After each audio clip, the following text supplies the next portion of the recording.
Taking a fresh look at Jesus calling the disciples in the Gospel of Mark, now on the Accessible Faith Project.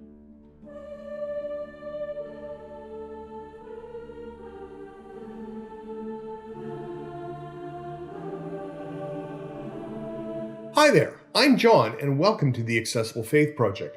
If you're new here and looking for insights into the Bible, faith, and history in ways that engage your brain, then please hit subscribe and that little bell icon so you receive a notification every time I upload a new video.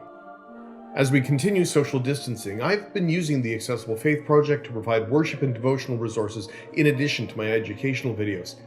This one is a sermon, but as with most of my offerings, learning a little bit of history and context goes a long way in helping us to understand it all. I have to admit a certain hesitation that comes with the story in the Gospel of Mark. It's quite well known, where Jesus says, "Follow me and I will make you fish for people," or perhaps better known in language of older translations, fishers of men. It was a favorite story during the 50s and 60s, and I remember hearing it periodically as a young child in the 1970s. The focus was primarily on evangelism, as it was named.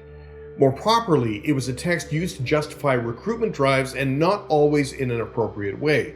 As I've learned, there is a considerable difference between authentic evangelism and church recruitment. Growing up where I did, the underlying subtext was, how many people can we hogtie into coming into church? Truthfully, I've actually found film portrayals of this scene as being rather sterile and creepy.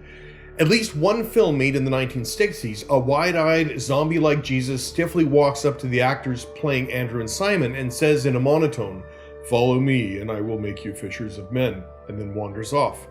The two get up and walk after him rather stiffly. One could have hit the mute button, and you would think you were watching a version of The Night of the Living Dead, which, oddly enough, came out around the same time. I'm not the first to make this connection, by the way. Like a song that is played too many times on the radio, we stop hearing the message. We've lost what the gospel writer intended. And these are living, breathing stories that can give new meaning and change lives. If something is too familiar, then maybe we need to make it unfamiliar. There are many stories like this, and all of them have something to offer in ways that we have never heard before. It is Epiphany, after all. For example, did you know that the Gospel of Mark is all told entirely in the present tense? It's as if the same story is unfolding for the first time as listeners hear it, yet when translated into other languages, the story is almost universally put into the past tense. After all, these events happened back then, and it only seems appropriate to tell them as if they were in the past, even if the other three Gospels use the past tense, but Mark doesn't, and there's a reason for that. The medium itself is the message. In telling the story in the present tense, we are following the story as it occurs, and this is happening as we watch it, and it feels more like a dramatic play than simply a dry historical recounting. Here's the same passage in English, but written in the present tense. As Jesus is walking along by the Sea of Galilee, he spots Simon and Andrew, Simon's brother. They were casting into the sea since they were fishermen.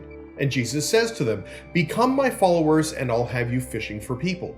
And right then and there, they abandon their nets and they follow him. Sounds a little bit different, doesn't it?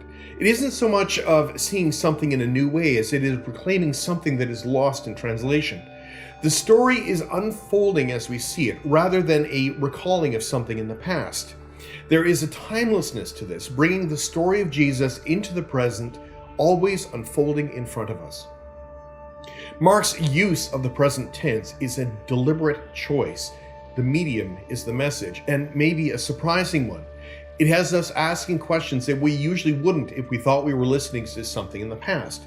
Rather than an account of how Jesus called the first disciples, it becomes more a story about how Jesus calls disciples. Suddenly, we're no longer just listeners, but an interactive audience, actively participating in the story. Jesus says to us, "Become my followers and I'll have you fishing for people." Mark is reminding us that the call Jesus makes isn't just to Simon, Andrew, James, or John, but to everyone who hears the good news. We may be the listening audience, but Mark's method draws us in that Jesus calls us to be disciples.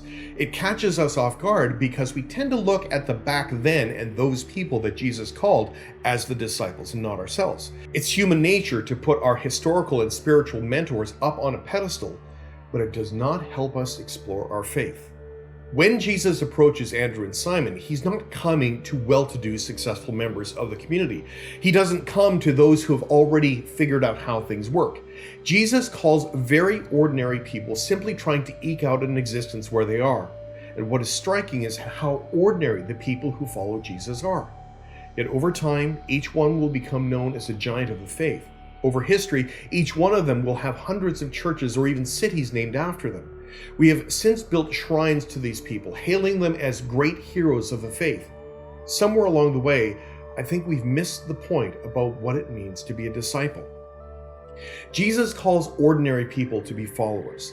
These were simple folk with unremarkable jobs sitting at the side of the sea trying to make a living.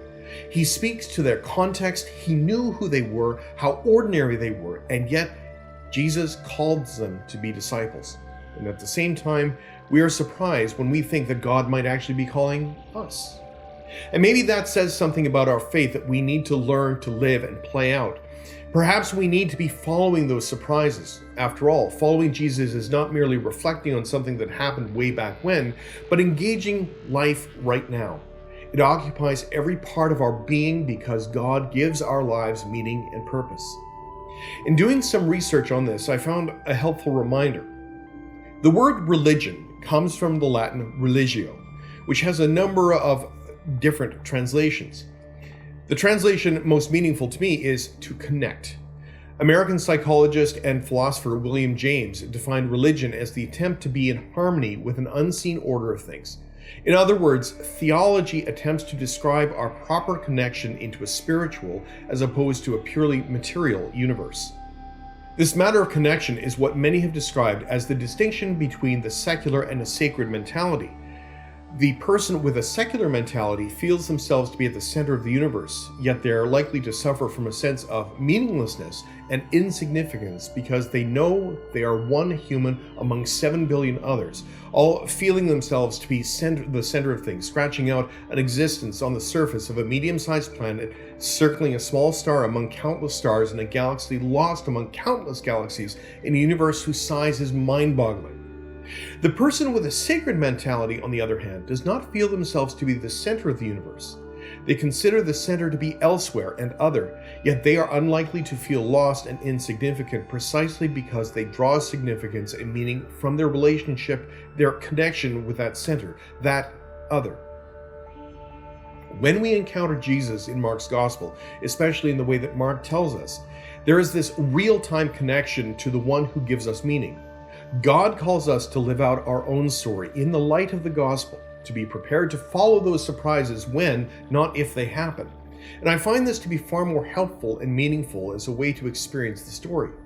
God's story continues to unfold in our lives and allows us the opportunity to truly become engaged in our faith in a way that we might be able to learn and live what it means to be a disciple. Amen.